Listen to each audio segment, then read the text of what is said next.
Welcome to another video installment of a brand new podcast in which we discuss Denver sporting news, we break down the games, and we talk about what's to come for the teams we love, all through the lens of a bettor. This is the Denver Dollar, and I am your host, Daniel Shalansky. Now, without further ado, let's get to it. The date today is January 19th, 2021. And ladies and gentlemen, you guessed it, we're covering the Nuggets game that is occurring tonight at 7 p.m. Mountain Time, in which the Nuggets face off against the Oklahoma City Thunder in a home game here at the Pepsi Center. Let's talk about some relevant info before we start diving into some numbers. In this game, the Oklahoma City Thunder are without starting center Al Horford. He remains out. He's missed the previous 2 games. And in addition to that, they're without Ty Jerome, who is still dealing with an ankle injury. They will also be without Trevor Ariza, who has yet to suit up for the Thunder over the last few. Now, on the Nuggets side of the ball, they are still without starting small forward Michael Porter Jr. Coach Michael Malone was discussing in a post-game interview after the loss to the Jazz about how difficult the loss of Michael Porter Jr. has been as he remains in health and safety protocols due to COVID. Coach Michael Malone said, of course we've been losing games, we need to get Jokic some help, but, he said verbatim, having a 6'10 small forward who can shoot the threes like he does and gets 20 points per game, or close to 20 points per game with 7 rebounds per game, that is sure to be missed, and it sure has to be missed, and it surely has been felt by the Nuggets. His absence has been that is. Michael Porter Jr. is expected to return on Friday in that game, but he still remains out. That is probably the biggest loss for either team in this game.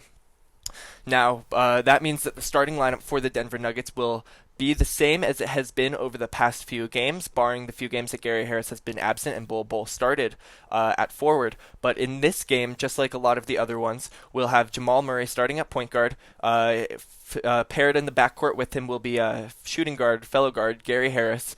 Then the front court, the forwards will be Will Barton and Paul Millsap, and Jokic will be holding it down at center.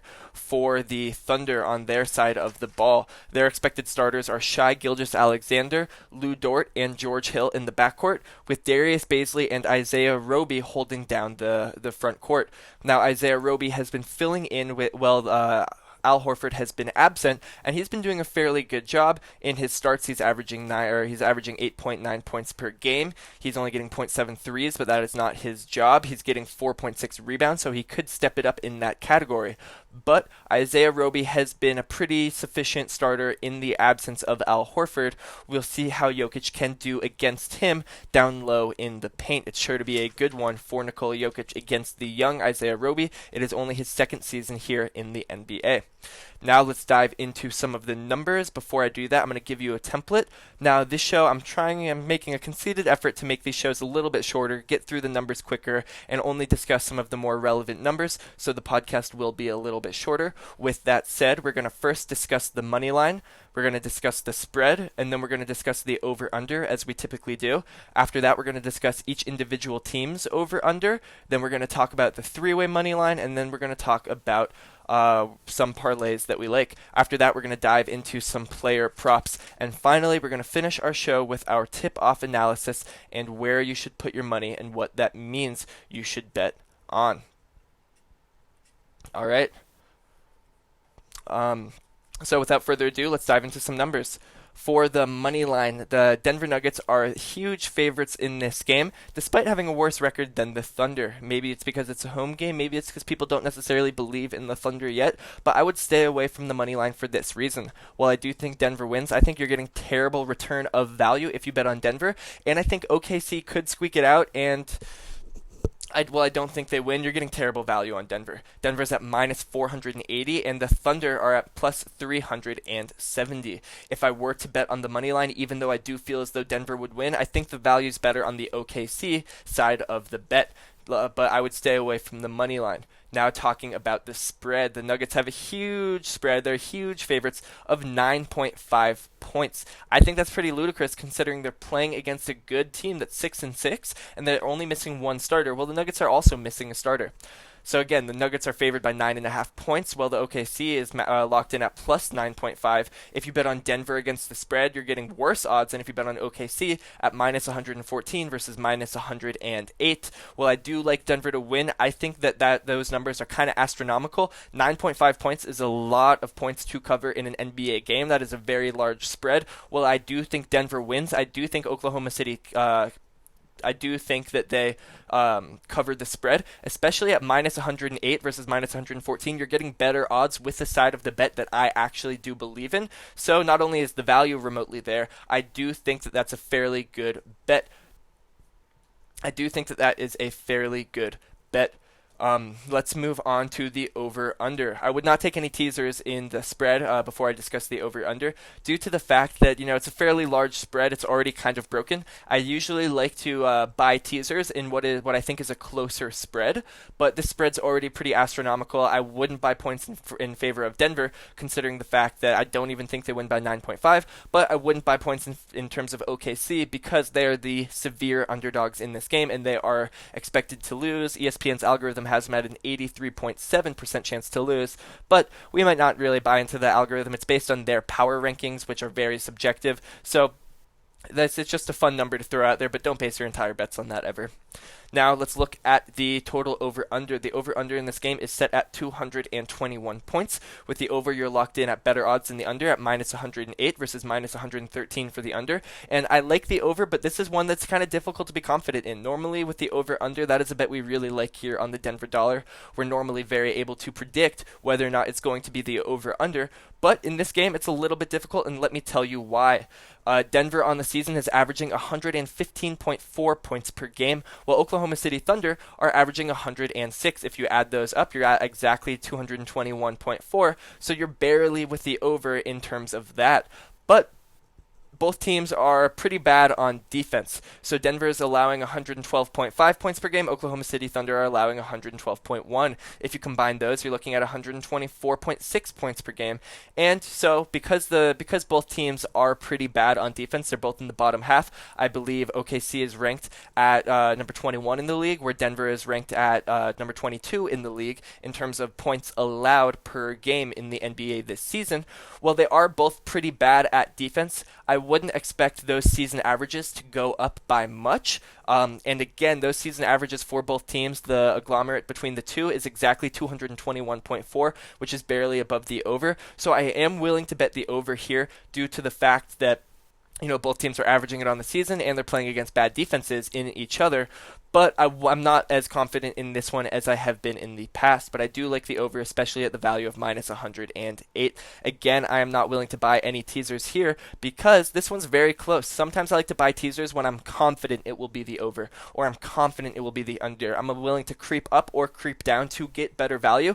But here, I think we're getting all right value with the over, and I'm not willing to buy any points here. So forget about teasers on the over-under. Forget about teasers on the spread in this game. Now let's talk about individual team scoring. The Nuggets are set at 115.5 points in this game, and the over is locked in at minus 110, while the under is locked in at minus 118. So that means you're getting better odds with the over at 110 again versus minus 118. Now, if you were listening to what I just said, I said that the Nuggets are averaging 115.4 points per game in this young NBA season. That puts them 0.1 points under their total over-under for this game. But like I said, the Thunder are in the bottom half of the league in terms of defense, so maybe you can feel a little bit confident buying the over on the Nuggets, especially considering the fact that the value is better than the under. Let's look at the Oklahoma City Thunder. They're set at 105.5 points in this game, with the over being locked in at minus 115 and the under being locked in at minus 113. So there's a very, very slim difference. It's almost negligible at that point, but you're getting slightly worse odds with the over than with the under.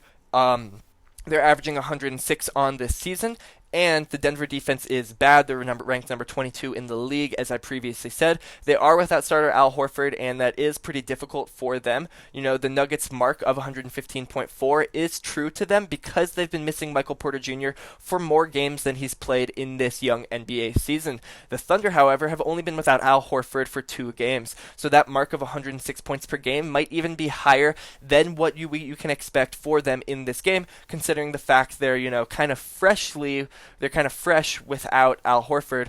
That's a new injury for them, whereas Michael Porter Jr. has been kind of existing throughout the season or throughout the young season. That means I'm not willing to buy Oklahoma City Thunder or the Oklahoma City Thunder on the over. I would stay away from this bet entirely. Again, they're averaging 106. I think that might not be true to what their team looks like for this game without Al Horford, but they're playing against the bad Nuggets team, so it's very feasible that they achieve over 105.5 and they achieve under. And especially at the two values being minus 115 and minus 113, neither of those are particularly good values. I would stay away from the Thunder's side of the ball, but I do like the over for the Nuggets, and I like the over in the full game. Let's discuss the three-way money line. Again, I say this every show. I will continue to say this every show. Bet the three-way money line. Do not bet the money line. You're getting exponentially better value considering the fact that you're accounting for the likelihood of a tie in the game. Let me tell you the math behind why you should never bet on a tie and why, in fact, you can always bet against it. Right now, a tie for this game, Denver's locked in at minus 400, Oklahoma City is locked in at plus 420, and a tie is locked in at plus 1600. Now, exactly 10 of the games in this NBA season have gone into overtime. There have been exactly 200 games played in this NBA season so far. That means there's exactly 1 out of every 20 games going to overtime. That means you're not getting a good return on value if you bet on a tie, unless the value for the tie is locked in at plus 2,000. But here, it's only locked in at plus 1,600. That means considering the fact that a tie is super unlikely to happen in any given NBA game anyway, you're getting worse value than you even should if you were to bet on this, super far-fetched bet, considering it's locked in at plus 1,600 and not plus 2,000. Now, considering the fact that Vegas is considering it more likely to happen, that is why you're getting worse return on value. Because the fact that Vegas is considering it, or Bet Rivers, that's a card I specifically use, considering they make it where they think it way more likely to happen, and the value, you can clearly see that in the value that they're reflecting the tie at. That means you're going to get better value on Denver or OKC than you normally would, because Vegas is favoring the tie more than they should.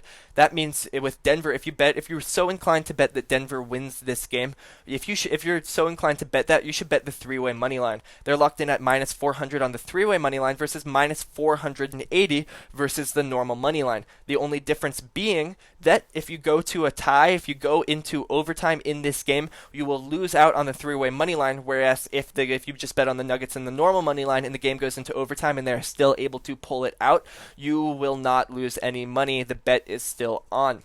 I don't think there's going to be overtime, especially considering how large the spread is in this game. I'm confident that you should bet the three-way money line if you're so inclined. Now, a bet that I even like more than the Nuggets is OKC. Like I said, I like their value better than the Nuggets in terms of the normal money line, and that especially applies to the three-way money line. They're locked in at plus 420 on the three-way money line at the end of 4 quarters, whereas they're locked in to plus 370. Again, plus 420 versus plus 370. That is a big difference. If you are so inclined to bet that the Thunder are able to squeak out a win in this game in Denver, then you should bet the three-way money line. I like that value the best out of all the money lines considered. And what I always say it, but I'm going to say it again, don't double chance it. Listen to any of my previous shows if you want to know the reasoning behind that. You're just lowering your value. It's not worth it. Now, let's dive into some individual player statistics. I will talk about every single player on the Nuggets side of the ball, and I will only talk about the relevant, or at least the bets that I like on the Thunder side of the ball. I might discuss all of Shai Gilgeous-Alexander's stats because he is the star. He is the best player on the Oklahoma City Thunder. But without further ado, let's dive into the Nuggets, starting with Jamal Murray. He's expected 21.5 points in this game, with the over being locked in at minus 107 and the under being locked in at minus 114. On the season, he's averaging 20.3 points per game, but he's been on a little bit of a hot streak as compared to his season averages over the last 3, especially with the fact that he scored 30 in the game 2 days ago in which the Denver Nuggets played against the Utah Jazz, and they did not win it. He scored 30 points in that game. Over the last 3, he is averaging 22.3 points per game.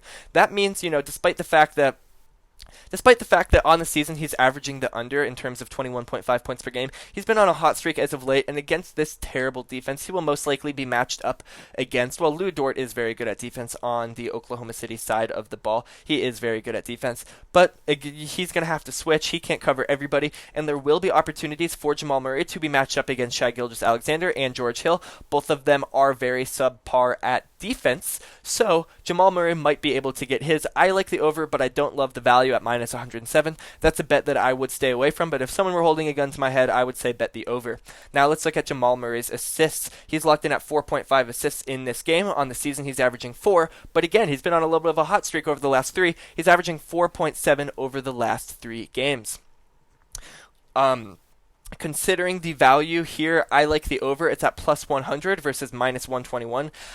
I know he's averaging more than that over the last 3 games, but that's been kind of atypical for Jamal Murray. I wouldn't necessarily expect it, but I like the value better at the over. Just like the points, I would stay away from this one, but if I had to, the value's better on the over. Let's look at rebounds for Jamal Murray. Just like the other ones, this is one that I don't love. I'll discuss his 3-pointers later, and that is a bet that I actually am willing to take. But again, he's a Nugget. We talk about all the stats on the Nugget side of the ball. For Jamal Murray, he's set at 4.5 rebounds in this game. He only is averaging 3.6 rebounds on this season. And again, just like his assists, 4.7 over the last 3. So again, he is averaging, he's on a hot streak. If you only look at him, the fact that he's trending up in terms of rebounds per game, you might want to bet the over, but I truly think he will hit the under, especially considering the fact that he's only averaging 3.6 on the season. He is not much of a menace on the boards. The value is better on the over at plus 106, but more than likely he gets the under, and, in this one, I am more confident that he gets the under on rebounds than he gets the under on assists, and the value is worse at minus 129, but if I had to on this one, I would bet the under. Now, finally, here's a bet I do like when it comes to Jamal Murray. If you look at 3-pointers in this game, he is projected 2.5 3-pointers. On the season, he's averaging 2.4. Over the last 3, he's averaging 2.3. So while the numbers would say go with the under, it is a very, very slim difference. He's getting the over on 2.5 rebounds. The Nuggets have played 13 games. In 5 of those games, he's gotten the over. So it's almost 50-50. That's why the stats are reflected with him, kind of averaging the under over the last 3 and on the season. But in 5 out of in 5 out of 13 games, he's getting the over. That's pretty good. I like the over here, especially at the value of plus 115. That is worth it. That is worth it.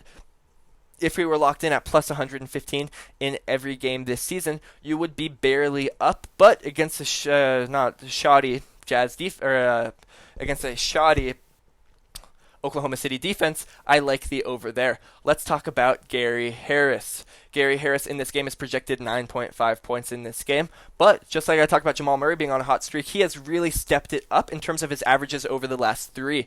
He's averaging 10.4 on the season, but over the last 3, he's averaging 14.3 points per game. He's averaging well above that mark of 9.5, and he's easily covering that mark of 9.5 on the season too. I like the over, even though you're getting pretty bad value, especially compared to the under at minus 125 versus plus 104, but it's good enough value that we can feel confident taking this bet, especially with how he's played recently. Of, all the Jamal Murray bets, I like this bet more than anything I just spoke about with Jamal Murray. Now, he's not in the betting card when it comes to assists and rebounds, but his 3-pointers have been improving, and you can bet on Gary Harris's 3-pointers on the BetRivers betting card. Let's talk about that. He's projected 1.5 3-pointers in this game. On the season, he's averaging 1.2, but over the last 3 games, he's averaging 3 3-pointers per game. That is a huge increase for him. He's been shooting the ball way better. Ever since that Sixers game, it looks like he's finally found some semblance of confidence, which is what us Nuggets fans were really faulting Gary Harris for throughout the course of this young season. I like the over, and in fact, I think he will hit the over. And you're getting really good value at plus 130 versus minus 159 for the under. I think he hits the over. I like the value better on the over. I think that is a bet absolutely worth taking. Let's discuss Will Barton. He's projected 13.5 points in this game. On the season, he's only averaging 11.3, but he's barely averaging more than that over the past 3 at 13.7. And that includes a 2-point outing last game against the Utah Jazz. Despite the 2-point outing, he was still able to easily cover that mark in the other 2 games. I think that 2-point outing was a fluke. I like the over in terms of points for him. And again, in the last 3 games, he's hit the over on 13.5 in 2 out of those games. He's been shooting the 3-ball very well, and he's been shooting the 3-ball all over the place. He's taking way more than his season average and way more than his career average over the past few games. I like Will Barton to cover the 13.5 points, especially considering the fact that, who's going to be guarding him? If Lou Dort is guarding Jamal Murray most of the game, who's going to be guarding him? I bet you can expect, George Hill on Gary Harris, considering Gary Harris is the weakest weakest link on the Nuggets offensive side, and George Hill is the weakest link on the Oklahoma City defensive side of the ball. That means he's probably going to be matched up against Shai Gilgeous-Alexander. He's a little bit taller than Shai Gilgeous-Alexander. Shai's mostly used to playing against the guards in the NBA. I think Will Barton can cover that mark of 13.5, especially with the value of plus 115. That is a bet that I am all over. Now, across the card, in terms of assists, rebounds, and three-pointers, it's only him and Jamal Murray that is mentioned in every category. Usually Nikola Jokic is also in their company, but it's only Jamal Murray and Will Barton. That means we get to discuss Will Barton's assists and rebounds as well in this game. He's set at 3.5 assists in this game, the over being locked in at plus 145, the under being locked in at minus 180. On the season, he's only averaging 2.9, so he's a little bit under that, but consistently he's been under that mark of 3.5. And, he's been trending up in other numbers. Rebounds have not been one of those numbers over the last 3 games. He's averaging assists, 2.7 assists over the last 3 games. That is even down from his season average. I hate the value of minus 180 for the under, but I'm pretty confident it's going to be the under. Don't bet on Will Barton assists. Let's talk about Will Barton rebounds, however. Can we bet on that? The answer, I think, is also no. He's locked in at minus 134. Yeah, he's locked in at minus 134 in terms of getting under 5.5 rebounds in this game. On the season, he's averaging 4.3. Over the last 3, he's averaging 3.7. So he's trending down pretty significantly. We can expect the under pretty confidently. Maybe the value isn't the worst, so maybe I take that back. This is a bet that you don't necessarily need to stray away from entirely, but expect a low risk, low reward with the under at 5.5. I do not advise that you take the over. Will Barton three-pointers, he's projected 1.5 in this game, the under being locked in at minus 114, the over being locked in at minus 107. Now, on the season, he's averaging exactly 1.5 three-pointers per game, so he's right at the mark on the season. And again, he's been hot, especially shooting the 3-ball over the last 3 games. He's shooting he's making 3 3-balls per game over the last 3 games. I'm pretty confident that he can hit this number if he continues taking the shots that he does. And again, in 2 of the 3 past games, he has hit this mark of 1.5 three-pointers, and he's done it in pretty easy fashion. He's taking about 8 three-pointers over that span per game. I would absolutely take the over, and you're getting slightly better value with minus 107 versus minus 114. Take the over. Now let's move on to Sap Daddy Paul Millsap, starting power forward for the Denver Nuggets. He also, just like Will Barton, had a terrible outing last game. He had been covering pretty much everything on the card. It was kind of broken that he was always set at 1.5 three-pointers per game. I thought that was really broken personally, considering the fact that he was averaging 1.5 and the over was always significantly better value than the under. Sure, last game was a little bit unfortunate. He didn't hit a single three-pointer, despite the fact that he was set at the over of plus 195. That is a bet I recommended. I always will like the over on Paul Millsap three-pointers, and if you've bet over on Paul Millsap threes throughout the entire season, you're up big money. So let's not hop off that train, especially with the fact how Vegas is kind of it's broken. They're not really accounting for true value in terms of Paul Millsap threes. This one's weird, however. I'll get to that after I just discuss his points and then rebounds. His points, he's set at 9.5 points in this game. You're getting slightly worse value with the over at minus 117 versus minus 105 for the under, but I like the over. He's averaging 10.4 on the season. Yes, he's only averaging 8.7 over the last 3 games, but that includes a 2-point outing or a 4-point outing last game against the Utah Jazz. That was sure to bring that number down. I like the over, and you're getting better value with the over, but it's not as good of a bet as some of the other ones I've listed. If you're so inclined to bet on player props, especially a Paul Millsap prop, there are other better ones. Let's discuss rebounds. He's set at 4.5 rebounds in this game. On the season, he's averaging exactly that mark of 4.5, and over the last 3, that number has even been trending up. He's averaging 5.7 over the last 3 games. Now, what's crazy about that is you're getting what's not crazy about that, what's expected about that, is you're getting significantly worse value with the under than with the over. The over is locked in. The over is locked in for Paul Millsap rebounds at minus 159. We would expect the over, but it's kind of questionable whether or not he would get the over. I would stay away from that. The under is plus 130. That's good value, but he's probably going to hit the over. But the bet that I'm excited for Paul Millsap is for him to hit over 0.5 three-pointers. That is the mark that BetRivers has set in this game, for him to hit over 0.5 three-pointers in this game.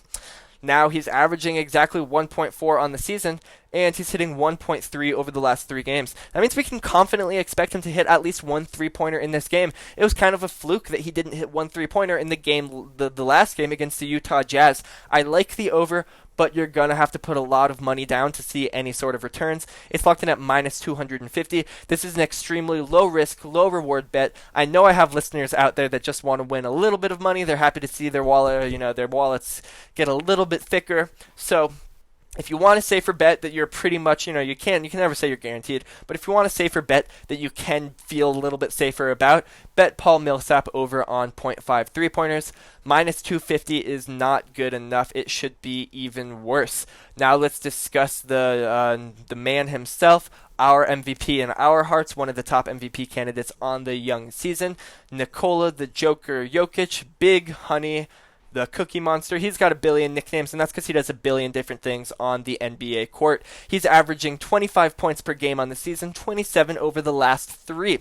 In this game, he's projected 24.5 points. That means we can expect the over, considering he's averaging more than that on the season, and he has been dominating the last 3 games.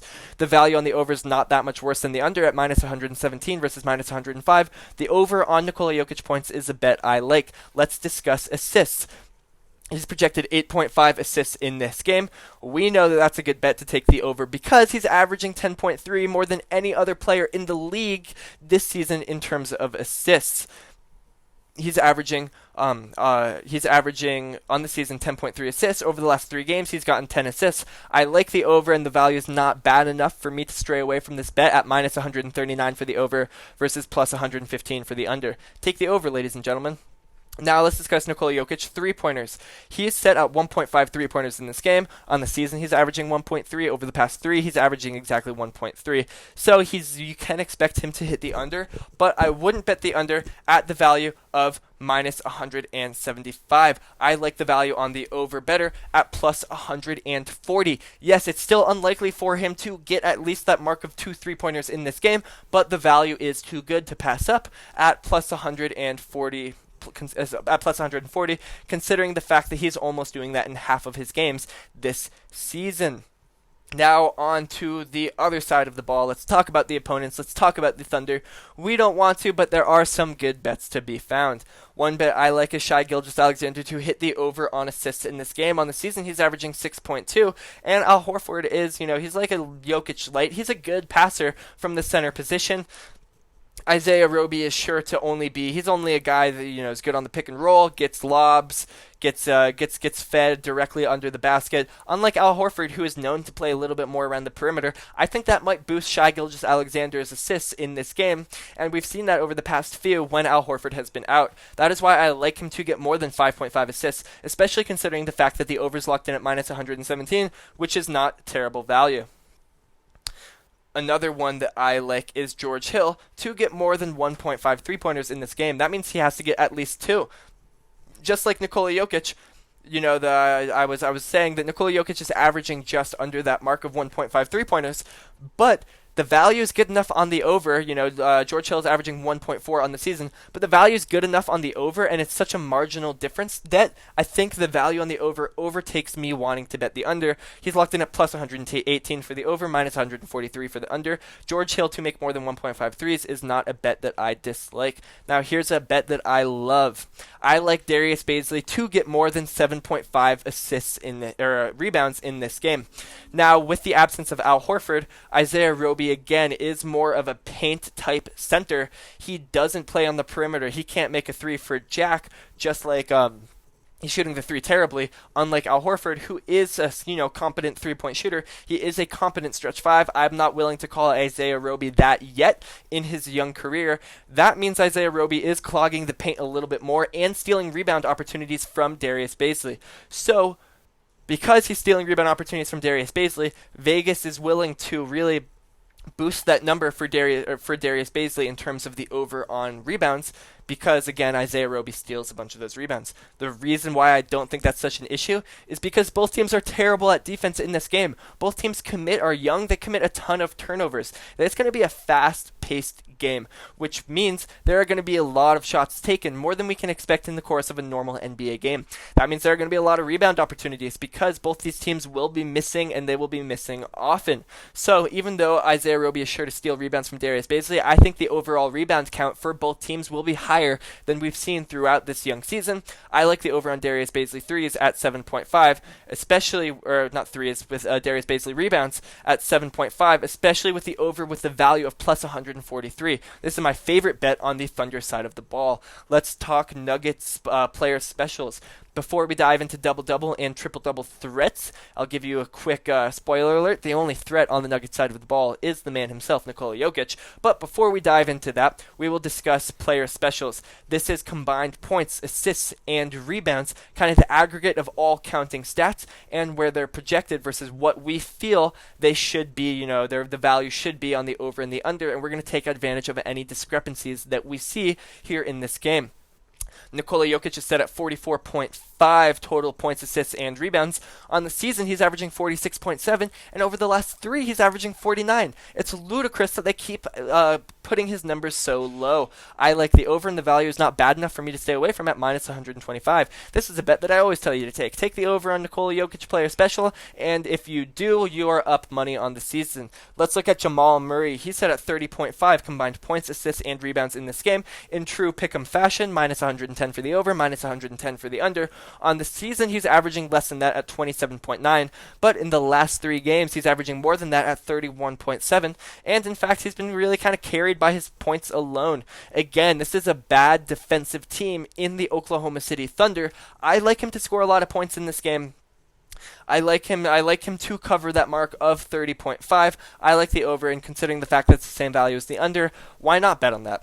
Let's look at Gary Harris. He's set at 14.5 combined counting stats in this game at minus 107 for the over. That is better value than the under at minus 114.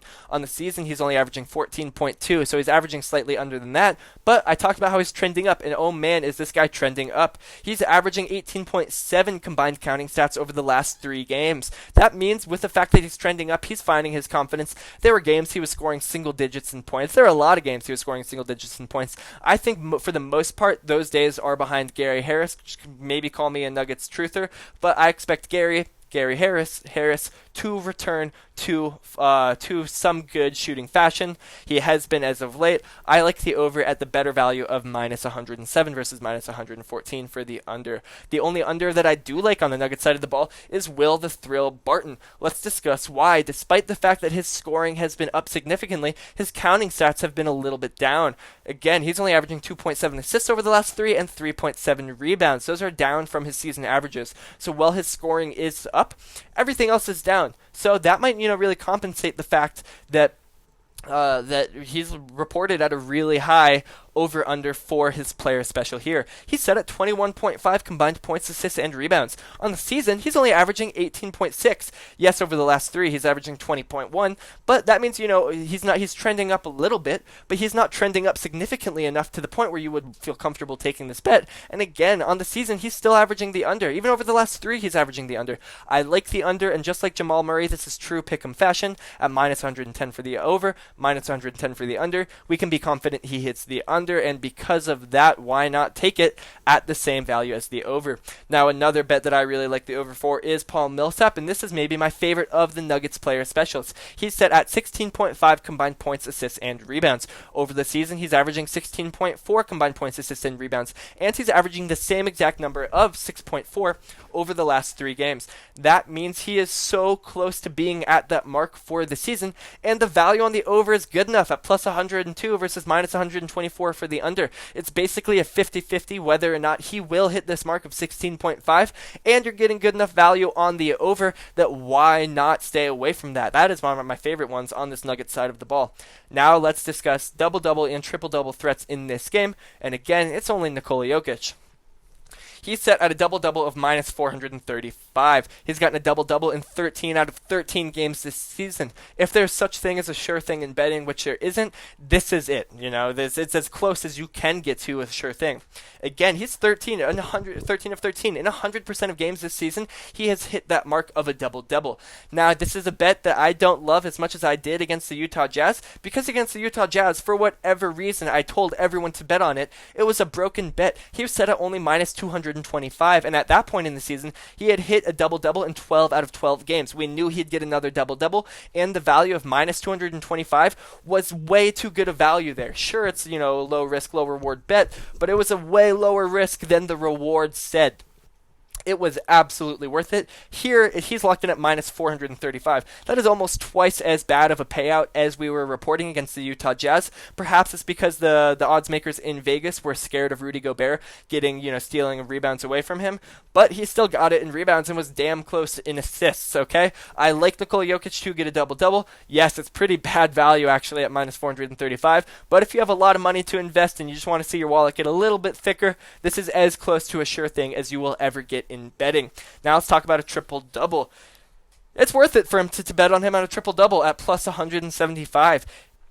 He's gotten 5 triple-doubles out of 13 games in this young NBA season, and in 4 of the games this season, he would have had 9 triple-doubles, but he fell either 1 or 2 rebounds short. When he's missing it in the assists category, he misses it pretty largely in the assist category, but when he misses it in rebounds, he barely misses it in rebounds. I think he's close, and he's basically, if he played like Russell Westbrook even remotely and was more of a stat chaser than a team player, sorry, no shade to Brody.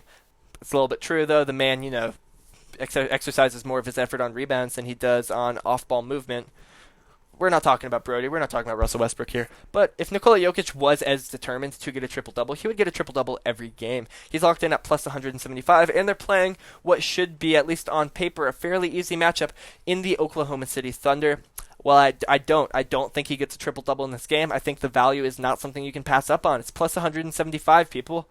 I don't think he gets a triple-double. But, if he's getting a triple-double in more than 1 out of every 3 games this season, it's worth it. It's worth it at plus 175. I'm telling you, it is a bet worth taking. Not if you were getting exactly 1 out of 3 per game, then it would need to be exactly plus 200 for it to be a return on value. But he's getting 5 out of 13. That is better than every 1 out of 3 games. If every triple-double for Nikola Jokic was locked in at plus 175 and you bet on it every game, you would be up ever so slightly. Now, other games he is, considered less likely to get a triple-double, and his odds are even better. In this game, he's one of these more likely to get a triple-double, considering the fact that he's playing against the, Isaiah Roby will be matching up with him in the paint. Isaiah Roby's a sophomore in this NBA. He can't match up with the finesse and the talent of Nikola Jokic. Now, let's keep talking about Isaiah Roby. He's started the last 2 games, and this is, kind of shifting into my tip-off analysis that we love so much here on the Denver Dollar. Now, let's talk about Isaiah Roby. He started the last 2 games for the Oklahoma City Thunder. In those 2 games, he's won 1 tip-off and lost another tip-off. He beat Wendell Carter Jr. when they faced off against the Bulls. I watched that tip-off, ladies and gentlemen. It was not a fair tip-off. This is something that, might throw a wrench in my confidence in these tip-off analysis rankings or ratings, considering the fact that sometimes the refs aren't good at throwing a straight ball up. And in any case, when they throw the ball up and the other, whoever's closer to the ball has a huge advantage, every advantage to get the ball first. That was not a fair toss. But he still won that one against Wendell Carter Jr. He lost against Anthony Davis. Anthony Davis is one of the most consistent men in terms of securing the tip-off in the NBA. I'm not buying too much into that. So there's not a whole lot we can read from, his wins and losses. He's only had 2. That's way too small of a sample size.